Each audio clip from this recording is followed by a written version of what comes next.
Director of the Clinton campaign here with Phil Singer, our Deputy Communications Director, and thank you for joining us this morning after what was a very important and illuminating debate last night in Philadelphia.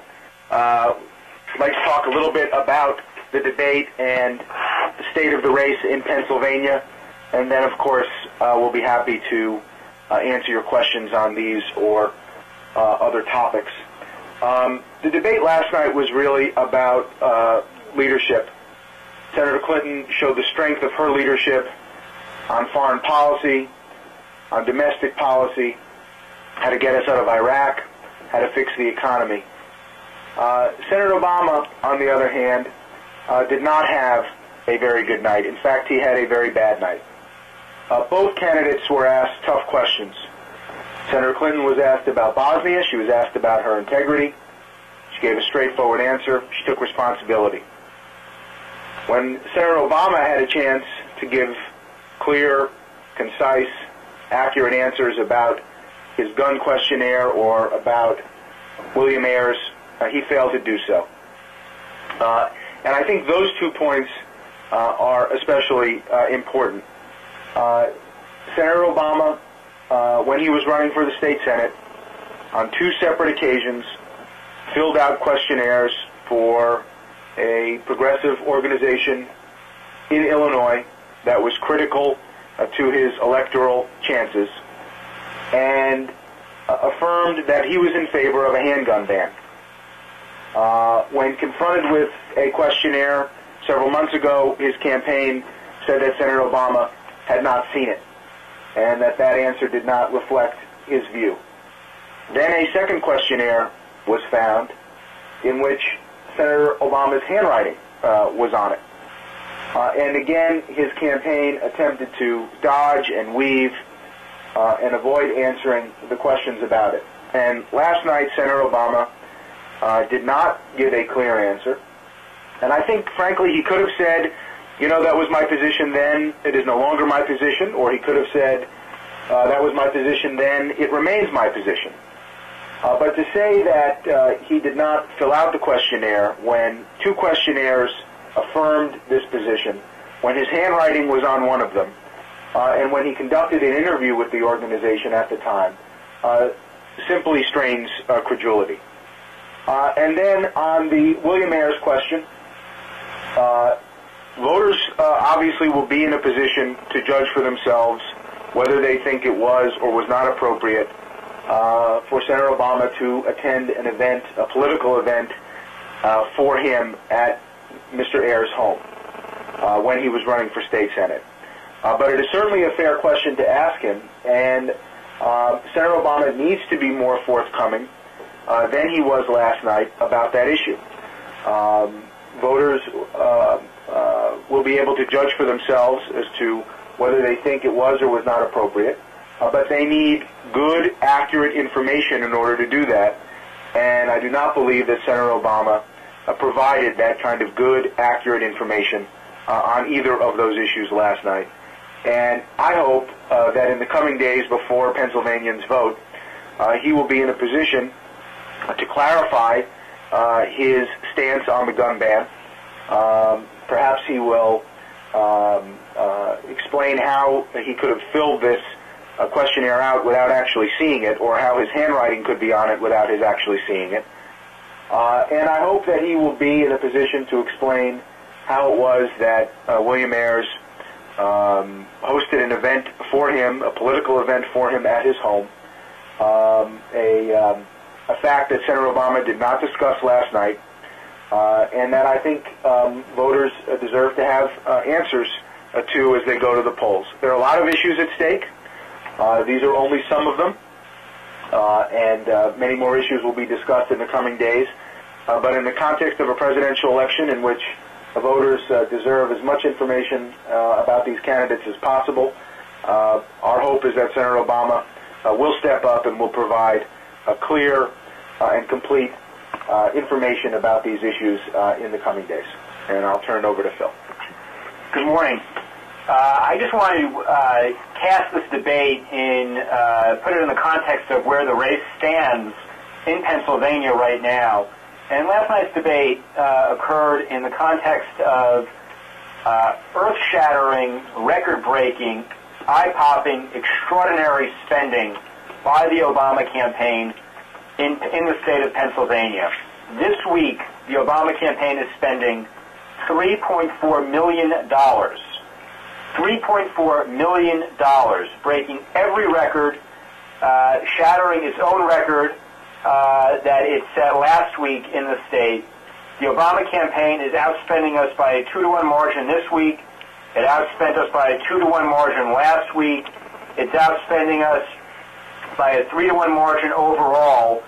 And I think the significance of this remarkable effort by the Obama campaign says, number one, that they are invested in Pennsylvania. They are trying very hard to win the state, and not just win the state, but win the state by a healthy margin, and to try to answer some of the questions that have surrounded Senator Obama over the last several weeks, particularly coming out of the Texas and Ohio contests. So I'll keep it quick today, but for people it's important for people to keep in mind that the spending discrepancy is vast, that Senator Obama is outspending us by a 3-to-1 margin overall, that he's outspending us by a 2-to-1 margin this week, putting $3.4 million into the state and breaking every record. And certainly, one has to wonder that if Senator Obama can't win under these circumstances, it will confirm, in my view, that Hillary Clinton is the strongest candidate to take back the White House in the fall, and it sends an important signal to Democrats that she is the best candidate to be our standard bearer going forward. We've got a war to end in Iraq, we've got an economy to fix here at home, a health care crisis to deal with, and Senator Clinton continues to advance policies and demonstrate, as she did last night, that she is the strongest candidate to take charge of these issues and bring them to an appropriate resolution that will benefit the American people. And with that, we're happy to take your questions on these or other issues, and we appreciate, again, your time and interest. If you would like to ask a question, please press star 1 on your telephone keypad now. Again, if you would like to ask a question, please press star 1 on your telephone keypad now. And we'll go ahead with our first question. Hi, it's Andrea Mitchell. Howard, Phil, good morning. Good morning. Good morning. I want to ask a couple of things about the debate.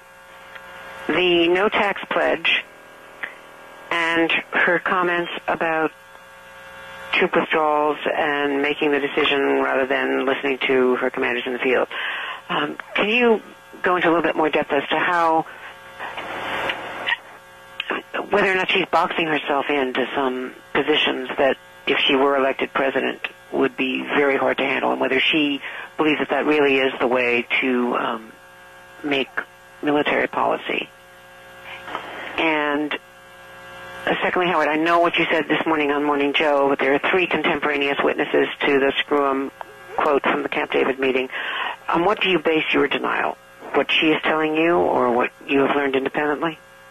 Let me answer your first question, and then Phil will take your second. We believe that it is critically important for candidates in the context of their campaigns to lay out their visions and plans as to what they would do as president. And that is what Senator Clinton has done. She has been very clear that she will withdraw troops from Iraq. It is a tremendous difference between her and Senator McCain. It's obviously a significant difference between Democrats and Republicans overall, and it's a critically important issue for our country. The president sets policy. She obviously works with our military commanders to ensure that that policy is carried out appropriately and safely. But Senator Clinton has said repeatedly that she is going to withdraw troops from Iraq. She is going to meet with her military advisors quickly upon taking office to begin implementing that plan. That is what she has said. That is what she intends to do. Senator Obama has said the same thing, but of course his comments were contradicted by his own foreign policy advisor, who said that he might not be held to a plan that he offered during the campaign, and that his plan constituted, in fact, the best-case scenario. So Senator Clinton has offered a plan and a vision on this issue and others, like the economy and taxes, that she intends to carry out. And I think voters have every right to want to know what candidates will do, and every reasonable expectation that they will follow through on their commitments when they become president. I'm not sure what the point of a campaign would be if candidates offered plans that they did not intend to follow through on, like Samantha Power said about Senator Obama. And I'll turn it over to Phil on the second issue. Hey, Andrea, how are you? I'm fine, thanks. So with regard to the question you asked, look, I think this quote that has gotten some attention late yesterday differs from the recollections of other people who were in the room at the time that this comment was allegedly made. Don Baer, Bruce Reed, not only don't remember the comment being made, but don't remember the meeting where this allegedly took place, reflecting the kind of tone or tenor that has been described. So, clearly, some people are having one recollection, and that is contradicted by other people who were there. And I think that I make two other quick points. Number one, if you look at the way that Senator Clinton has lived her life, the kind of policies she's pursued, the work she has done, I think it's quite clear that she has advocated a progressive agenda aimed at lifting all Americans up, not just those in one region of the country or another. And second, I think it's important to keep in mind, that the significance of what we're talking about here is really what Senator Obama said when he was in San Francisco. And the views that he espoused were laid out with regard to people in small-town Pennsylvania and other parts of the country. He has really, he's offered several different versions of what he said and has really failed to advance a thorough or comprehensive explanation for why he said that people cling to religion, turn to guns, and why he grouped those things in with things like anti-immigrant viewpoints. So I think that there remain serious questions for the Obama campaign to answer, for Senator Obama to address, and we would commend you to inquire of them on some of those issues. Okay, at the risk of just pushing you a little bit, Howard, the sense is that she's trying so hard to distinguish herself from Obama because of the Samantha Power issue that she is boxing herself into a policy that's not necessarily good policy as a commander-in-chief, to not be, focused on what your commanders are saying. Well, sure, but, and look, Andrew, I know you are obviously expert in this, but, so is Senator Clinton, and she believes that the commander-in-chief sets strategic goals. Getting out of Iraq is a critical strategic goal for this country for many, many reasons that have been discussed in the context of this campaign. It is what the American people want to do, and it is what she has told the American people she will do. And so I can't imagine any circumstances, and Senator Clinton has made clear that there won't be circumstances under which she would go back on her pledge to do that. I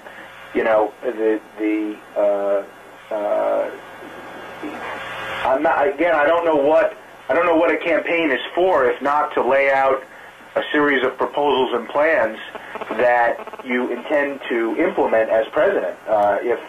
If the campaign promises had no relationship to presidential actions, I think our democracy would suffer significantly. And Senator Clinton is committed to getting us out of Iraq. She has said that repeatedly. The commander-in-chief in our country sets the policy, sets the strategic goals, and works with her commanders to implement them. And That is certainly what Senator Clinton is going to do. It's what she said she's going to do.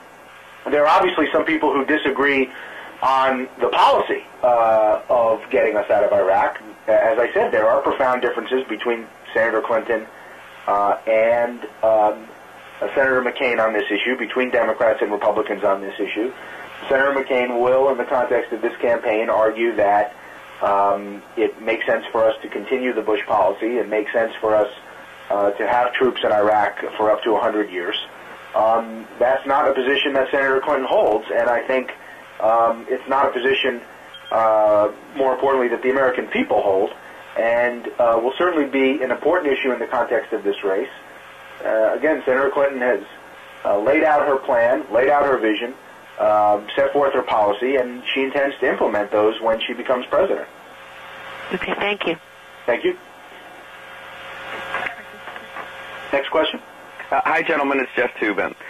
I just would like to give you the opportunity to do a little media criticism. I know you probably appreciate the fact that there was some definitely tough questioning of Obama on right, on bitterness, on the Bill Ayers stuff, but there's been a lot of commentary today about whether the debate dwelled, and perhaps campaign coverage dwells too much on trivia and not enough on issues. And I wondered if you thought that was true of last night's debate. Well, when you said that you would give us the opportunity to engage in media criticism, both Phil and I looked at each other with big grins on our face. Here's what I would say. This campaign spent, several days answering questions about Senator Clinton's comments about Bosnia. We have spent other periods of time in this campaign on other issues like that. In an ideal world, I wish that we could conduct our campaigns on questions of policy and policy differentiation. That's certainly the kind of campaign that Senator Clinton is most comfortable with. She is, as many of you know, something of a policy wonk. She would like nothing more than to travel around the country and discuss intricate matters of policy with the American people and talk about what she would want to do to improve their lives as president. I think we have all learned that, and this is not necessarily a recent phenomenon, I think we've learned that campaigns are about more than that. And the kinds of questions that Senator Obama was asked last night are the kinds of questions that, if he is our nominee, he's likely to face on an ongoing basis in the fall. And I do believe that his failure to answer them appropriately and effectively and candidly does not speak well of the kind of candidate he would be in the fall against John McCain. Look, I think in an ideal world, we would have campaigns based on policy differences. Policy differences are critically important, and there are profound differences between Senator Clinton and Senator McCain. But I think we all know that we do not live in an ideal world, and political questions and other types of issues are a part of our politics, and candidates need to know how to deal with them effectively and appropriately. And I think on these two issues, on William Ayers and on the gun questionnaire, Senator Obama did not do that last night. And I don't know if Phil has any other thoughts on this. I guess I would just add that, certainly the way that media coverage and the way that our politics have evolved over the years have really created a situation where the full measure of the candidate is taken by the public. And, Senator Obama said, I believe it was after the last time there was a debate in Philadelphia, he said that, candidates aren't running for president of the city council. They're running for the president of the United States of America. And, tough questions, I think, is something that is just a fact of life. And I think that there's actually something good about the candidates being forced to answer tough questions. It makes you a tougher and a tougher candidate, and makes the public provides the public more insight and more information with which to render a judgment about the respective candidates. Certainly, in the case of Senator Obama, there has not been as much information made available to the public as perhaps there should have been earlier in the campaign. And so I think last night was important and instructive because it did put a number of new issues that haven't gotten much attention, like Senator Obama's relationship with Bill Ayers, why he maintained a relationship with somebody who said on 9/11, "I don't regret setting bombs. I feel we didn't do enough," when speaking about his activities during the 1960s. So some important issues came to light that I think many Americans didn't know about previously, and certainly beg greater scrutiny going forward. Next question, please. Hi, Howard and Phil. It's David Corn, Mother Jones and CQ. On the Bill Ayers front, Phil, you just called it one of the important issues. You guys obviously know, we all know, that President Clinton pardoned 2 weathermen, activists, terrorists, whatever you want to call them, including one who was caught with 740 pounds of explosives and who was arrested and went to jail, which is not even what happened in the Bill Ayers case. So I don't really understand why you're making this an issue, but I'd like to ask you very specifically on these points. Did Senator Clinton think that was the wrong thing to do when her husband pardoned these 2 terrorists? Did she ever speak out against it? Would she do anything like that herself? Would she make a promise now never to pardon anyone ever associated with the weathermen? And on a completely separate front, Howard, you said voters deserve as much information about the candidates as possible. Does that mean that you're going to tell us exactly who's funding the Clinton Library? Lots of questions, David, and I appreciate them. Let me begin with the issue of Bill Ayers and the Weather Underground. I am not aware, perhaps you are or the Obama campaign is, of Linda Evans or Susan Rosenberg, who were the 2 individuals who had their sentences commuted. I'm not aware of either of them hosting a political event for Senator Clinton at their homes. That's not what I asked. I understand it's not what you asked, but you get to ask a question. I asked whether Senator Clinton thought it was appropriate to pardon them. If not, did she ever speak out against it, ever? And we can also talk about the Puerto Ricans as well. Right. David, I appreciate your passionately held feelings on this race and this issue, but when you get to ask a question, I get to answer it, and you can judge whether or not I've answered it to your satisfaction, but I do get the opportunity to answer it. Fair enough. Fair enough. And I appreciate it. The difference here, and I understand the Obama campaign is attempting to raise this issue and conflate. The difference here is that Bill Ayers hosted an event for Senator Obama at his home when he was running for state senator. I will leave that up to the people of Pennsylvania and the people of America to make a judgment about. But I think it's reasonable and fair that they have information about that to make a judgment about. This was not somebody that Senator Obama just would run into on the street, as Senator Obama, I think, attempted to suggest last night. This is somebody who hosted an event for him at his home in a political context. That makes it a political issue. We're not talking about whether or not Senator Obama ran into somebody at an ice cream store in Hyde Park. We're talking about somebody who was a key supporter of his first race for elected office and held an event for him. And so, I understand that people may feel strongly about this one way or another. I just think it would be useful in the context of this campaign to have information that candidates provide so that people can make a judgment about it. Now, Bill Ayers is unrepentant of what he did. You know the quote. I'm not going to repeat it. I know. He is unrepentant about what he did in the 60s and early 70s, I guess.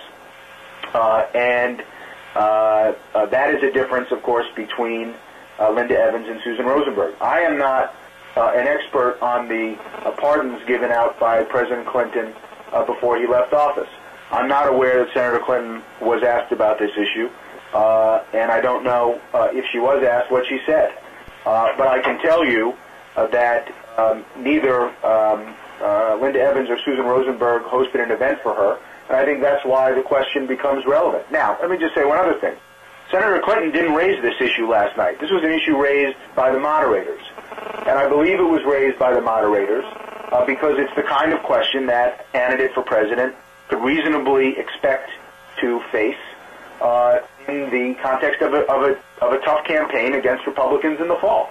And if he's not able to answer the questions last night, I'm not sure why we would have any more confidence as Democrats that he'd be able to answer them any more effectively in the fall. So I think it is absolutely reasonable to ask him for a fuller accounting of why Bill Ayers hosted him at his home for a political event. As to the library issue, this question has been asked and answered many times. Individuals who gave money to support the president's work combating HIV/AIDS and other issues had the assurance of some degree of privacy when they gave the money. Many charities do that. It is not unusual for charities to provide anonymity for individuals when they give money. Senator Clinton and President Clinton have made clear that if Senator Clinton is elected, going forward, that will change. No individual giving money will have any expectation of privacy or anonymity. But to go back and change that ex post facto is not fair to donors, especially considering the very good work that the foundation does on behalf of combating AIDS and so many other issues around the globe. So I know that the Obama campaign is busy spinning the conflation of these issues, but in fact, they are not comparable. Well, as long as you didn't answer what she thought about the pardons, but that's her prerogative. I did answer it.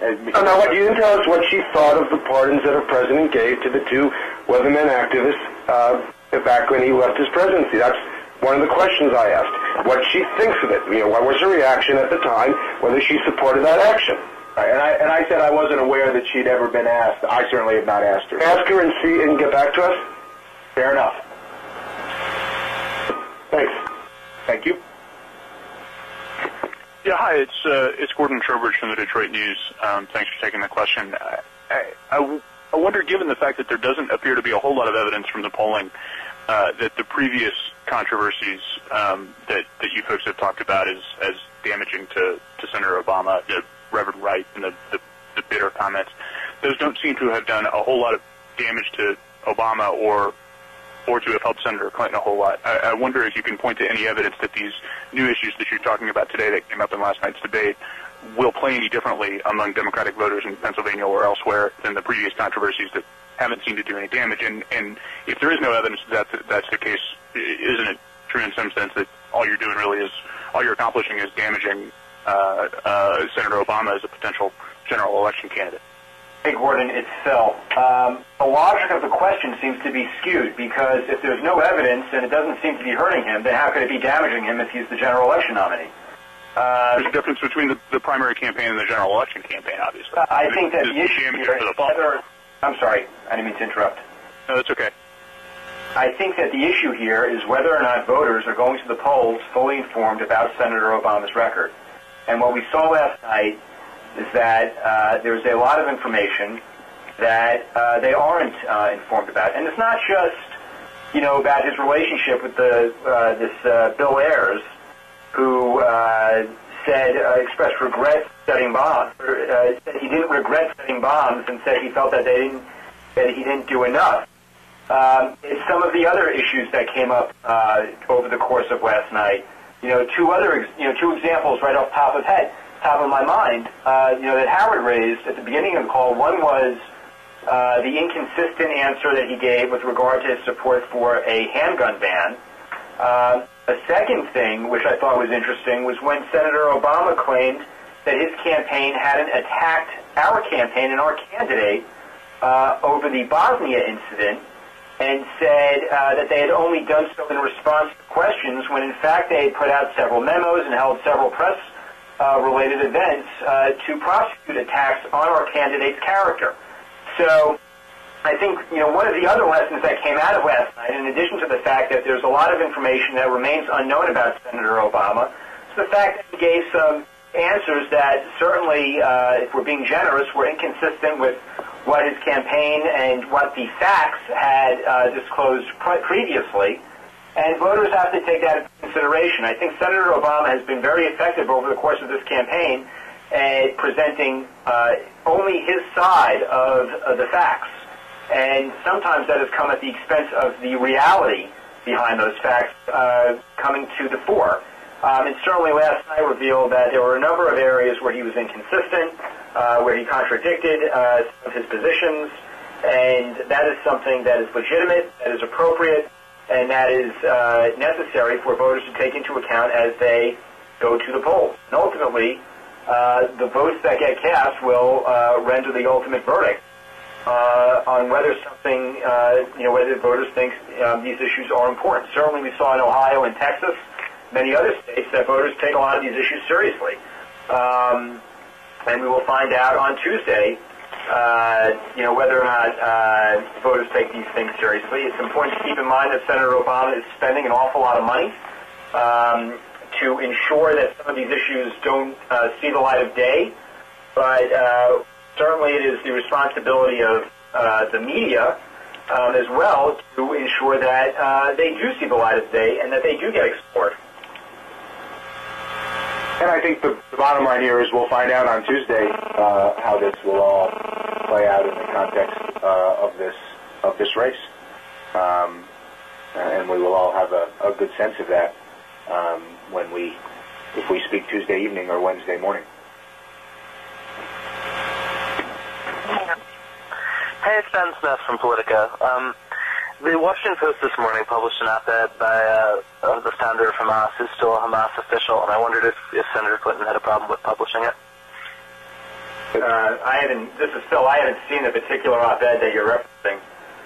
The Washington, whether you're asking whether the issue is with the Washington Post for actually publishing the piece? Yeah, she condemned the Trinity Church Bulletin last night for publishing a similar piece. Let me ask her. Okay. This is Phil. I don't think that the issue was with the piece being published. I mean, obviously, we have great respect for the First Amendment. I think the issue that was being discussed and raised yesterday was the appropriateness and of any entity publishing a piece and propaganda being propagated by a terrorist organization. I would want to ask her about it, Ben, but I mean, I think there's a difference between the op-ed page of a newspaper, which really serves as a kind of a town hall for different competing ideas, and a bulletin or a publication of an organization, in which ideas are presented more in an advocacy context. I mean, do you think that I don't know, you may not still be online, but I'm not sure that the op-ed page of a newspaper and a magazine or a bulletin for a private organization kind of serve the same purpose. Do you think that they serve the same purpose? That's a fair point. I mean, I think by both by function and by history, those are two very different things that go on. I mean, I think it would not be unreasonable in a broader context, not speaking specifically about this. Nobody would think that the Washington Post was in a position of advocating for the point of view of any of its pieces on an op-ed page, unless it did that on its editorial page. Whereas I think it wouldn't be unreasonable for people reading a bulletin or a publication from a private organization to have some expectation that articles contained within were published more in a position of advocacy than just information. But I'll ask her about that. I haven't had occasion to talk to her about it. Okay, thanks. Hey guys, it's Lorraine Willard over at Bloomberg. A trade question.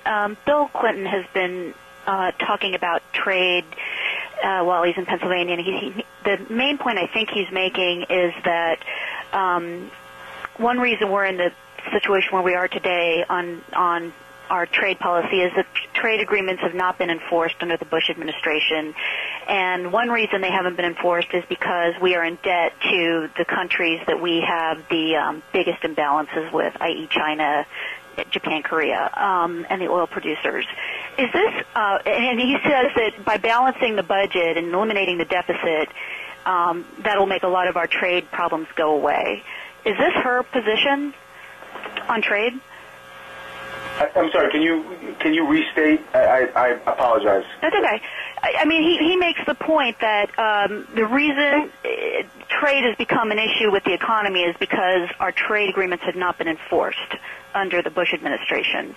And one reason they have not been enforced is because we are in debt to huge, we borrow huge amounts of money from the lenders. Is it her? This does not sound like what she has been saying. No, she does say that it is difficult to stand up to your bankers in the context of the trade imbalance with the Chinese. Mm-hmm. She has used that line. I think she uses it fairly regularly on the stump, and so that does sound consistent with what you're saying. I haven't heard specifically what President Clinton has said, but I think overall, Senator Clinton is very concerned that we are, as she puts it, borrowing money from the Chinese in order to send money to the Saudis and other countries in the Middle East to pay for oil, and that one of the problems we have in enforcing our trade laws and dealing with possible instances of currency manipulation is the fact that the Chinese are in effect our bankers and own so much of our debt. Mm-hmm. So the issue of our debt and our yearly deficits is very much caught up in our ability to enforce our trade laws. And so by getting back to fiscal discipline, we will also be in a stronger position to enforce our trade laws. Now, Senator Clinton is going to enforce our trade laws one way or the other, but I think it's fair to draw a causation between our inability to do so and the enormous deficits and borrowing that we've engaged in with the Chinese and others. Okay, but that's not. I mean, but she also, as she said, would revisit our existing trade laws. I mean, it's not. She's not saying this is the sole problem. No, she's not saying it's a sole problem. In fact, right. That's exactly right. As you know, she has said that we need to reopen and revisit NAFTA. Senator Clinton and President Clinton do not have the same views when it comes to trade. They have very, very similar views on a lot of issues, but on some issues they have different views, and trade is one of them.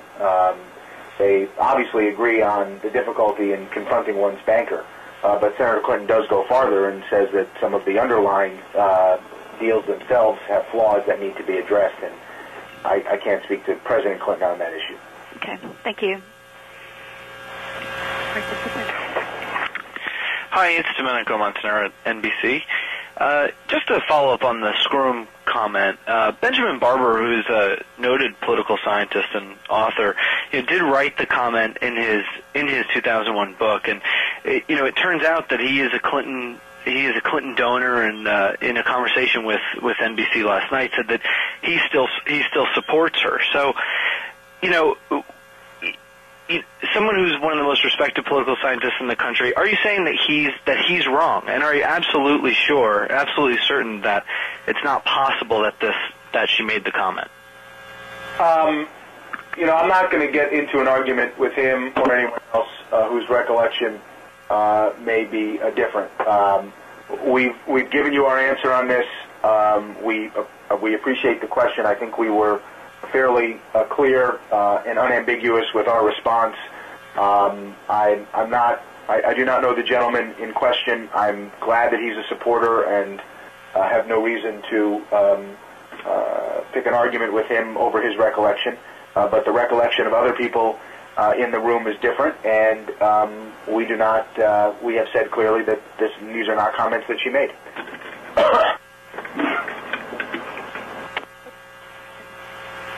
Next question. Yes, Rodney Livingston at the SPNN.NET television network here in Washington, D.C. What are the campaign's thoughts on presenting the candidate in her element, as you spoke earlier about a policy wonk, to use your words, to an idle audience? What are the campaign's thoughts about that? And then are there going to be other debates scheduled for the remaining states? And the last part of the question is holding the candidates to remarks that are delivered without real-time data and intel.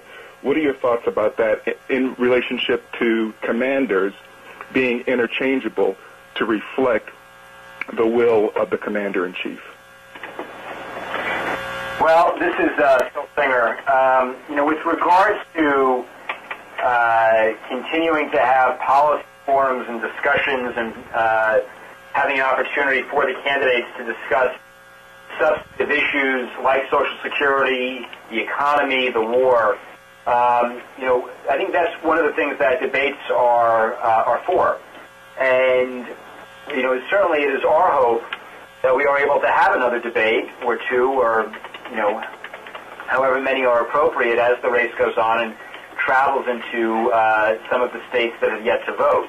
Unfortunately, Senator Obama and his campaign seem to have a contrary viewpoint and are refusing or simply dodging efforts to have a debate in North Carolina.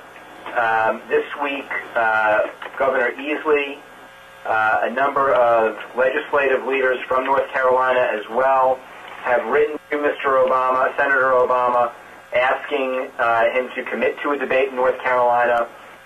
Just this morning, the Greensboro News-Record editorial board put an open letter into their paper calling for Senator Obama to agree to a debate and to give the people of North Carolina an opportunity to see these candidates in real time, up close, and get a sense of what they are about.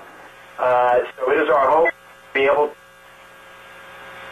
It is our hope that we will be able to have a debate in North Carolina in the lead up to the primary there, and continue to provide the public with an opportunity, assuming the moderators agree, it's a joke, to focus on the issues and to have a sense of get a sense of some of the differences, between these two candidates. Thanks, gentlemen. Thank you. Hey there, it's Peter Hamby from CNN. I'm wondering if you think that her admission last night that Senator Obama can win in the general, I wonder if you think that sort of undermines or contradicts your electability pitch to superdelegates specifically. No. Senator Clinton was asked whether Senator Obama could win, and she believes that he can win. We believe that he can win, and we have said repeatedly, and she said it, and we've said it on this call every time we're asked, that if he's the nominee, we will work as hard as we possibly can to elect. Saying that somebody can win is not the same thing as saying that somebody will win, nor is it the same thing as saying that his chances of victory are, in our opinion, equal to those of Senator Clinton. We believe that Senator Clinton is the strongest possible candidate the Democrats could nominate in the fall. We believe she'd be the best president that the Democrats could possibly pick. And so, no, those two things are completely consistent. Senator Obama can win, but we believe that Senator Clinton will win, and that's what Democrats are really hoping for and looking for.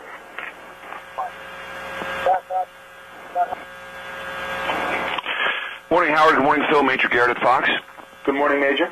A policy question and a political question. Policy first, getting back to what Andrea talked about and the $200,000 income threshold for taxation declared last night.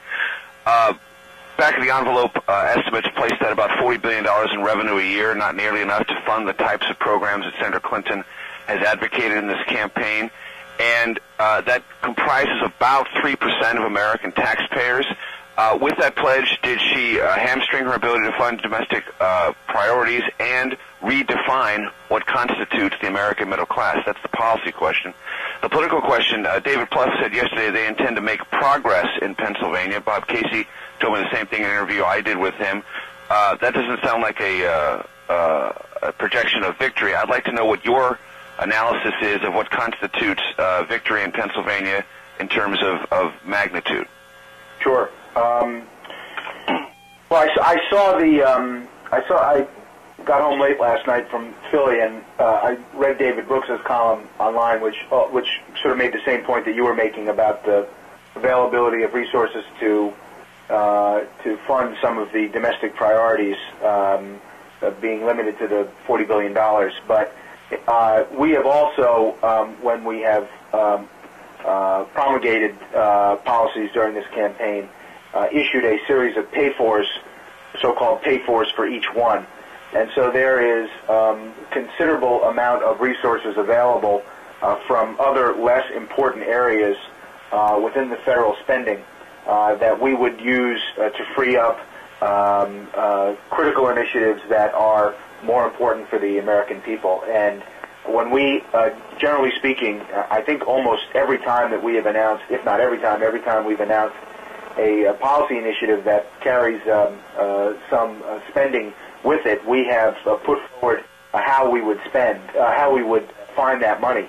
And all of that is available on our website. And so the $40 billion that you talk about is not the only place where the federal government is in a position to find resources to do the things that it needs to do. There are other things that the federal government is doing that can be reasonably shifted to other areas and other priorities. And I'd commend you to our website for more of that. With regard to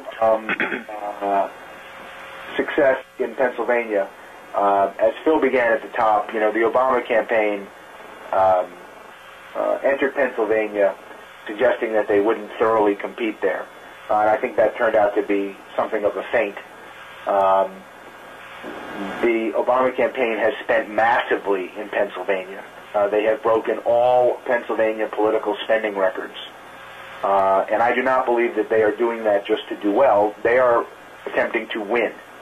And they have strong endorsements from Governor Casey. Senator Casey. They are outspending us 2-1 this week, 2-1 last week, breaking all spending records, 3-1 spending advantage overall. And so they're spending all that money to win, not to do well, not to come within 10 points, but to win. And we believe that if they do not win, they will have been unsuccessful in the state of Pennsylvania. And that's where I think the bar ought to be. There is no reason why the Obama campaign would not have been in a position to compete at the beginning of this contest. They have certainly created the best possible playing field for themselves with their resource allocations in Pennsylvania. Massive discrepancy between what they're spending and what we're spending.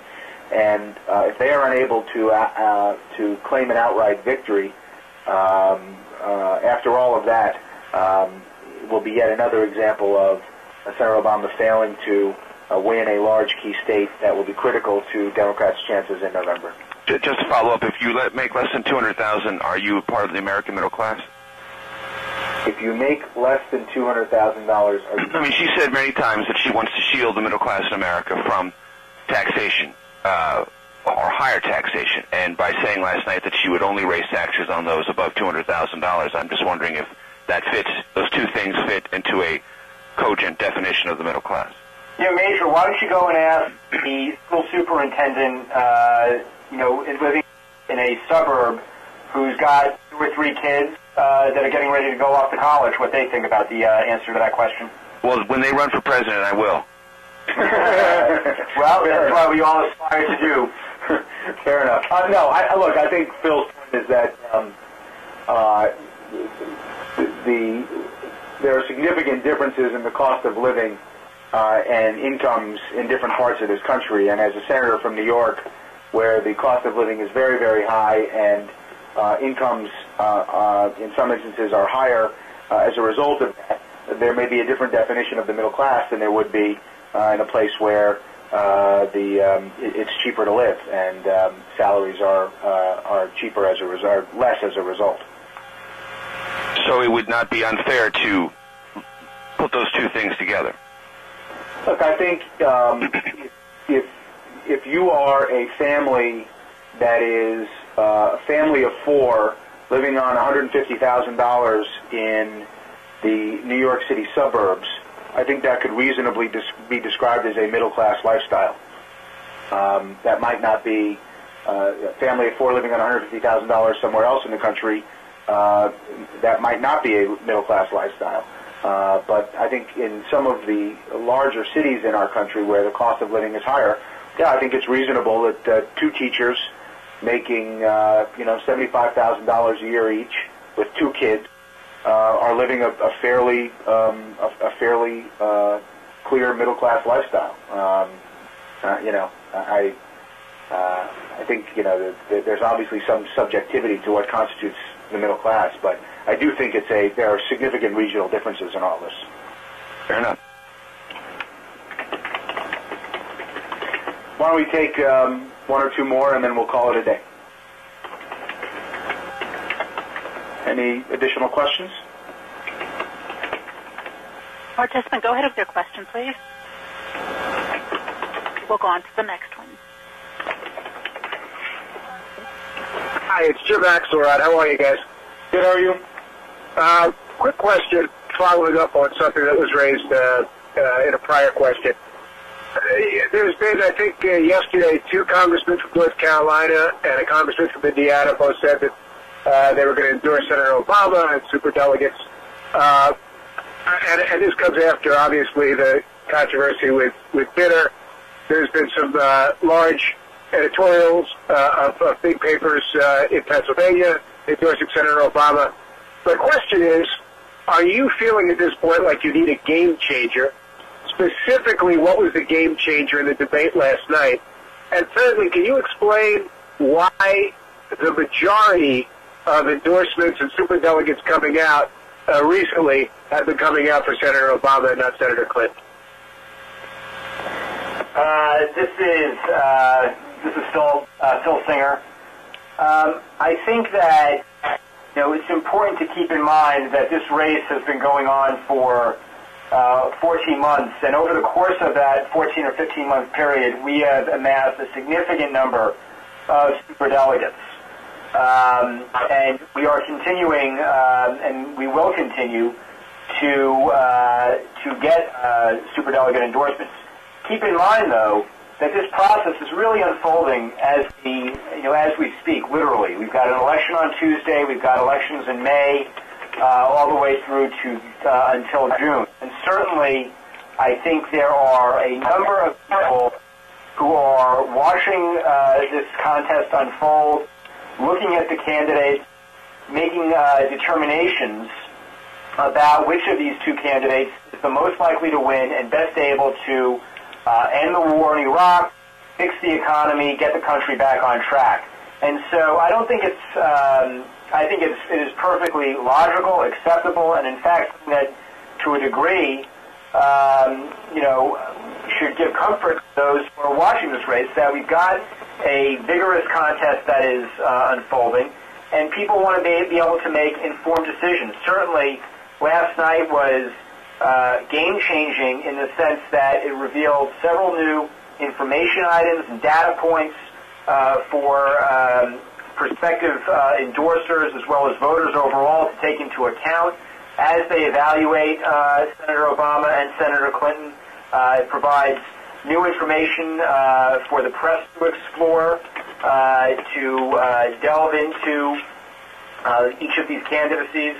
And so we're going to be continuing to make our case, lay out our arguments for why we think Senator Clinton is the most able to win in the fall, best able to deal with the Republican attack machine, and present an affirmative case for what she would do as president.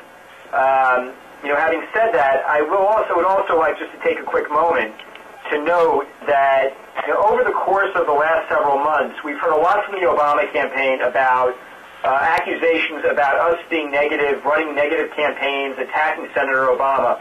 And I just would like to, we do this every now and then, but I just would like to read to you some of the terms and words, descriptions that the Obama campaign, that Senator Obama as well, have used to describe our candidate. Disingenuous, divisive, untruthful, dishonest, polarizing, calculating, saying whatever it takes to win, deliberately misleading, literally willing to do anything to win, etc., etc. And so I think as media covers this race, it's important to hold the Obama campaign accountable for when it goes about attacking Senator Clinton, as well as when it goes around accusing us of being overly negative. It's quite interesting that if you look at the page.time.com, they posted some of the Obama campaign's post-debate talking points. And there's a real, on one hand, on the other hand, dynamic that's revealed.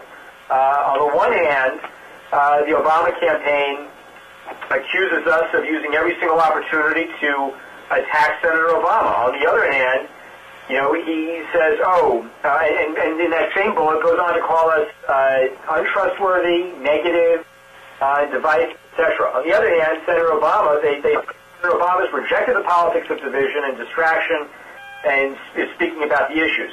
And then they switch into a different gear and say that Senator Clinton is willing to say it, that is willing to prosecute the kind of say anything, do anything politics that the American people are tired of, only to switch gears and then say Senator Obama wants to end the politics of division and distraction. So there seems to be, as Page notes, a cognitive dissonance in the argument that they are making about their campaign and about our campaign. And certainly, as people, superdelegates, as voters, and et cetera, go forward and evaluate these candidacies, it's incumbent upon all of us to make sure that the full information is available and that the press, as well as the respective campaigns, make sure that the best available information is made public to the voters. Phil, can you explain to me why even given all of the potential game changers that we've seen in the last week, why the superdelegates who are coming out seem not to be affected to the point of changing their endorsement or their support for Senator Obama? Well, just this week we had Jackie Spire from California endorse us, the person who took over the seat that was vacated when Congressman Lantos unfortunately passed.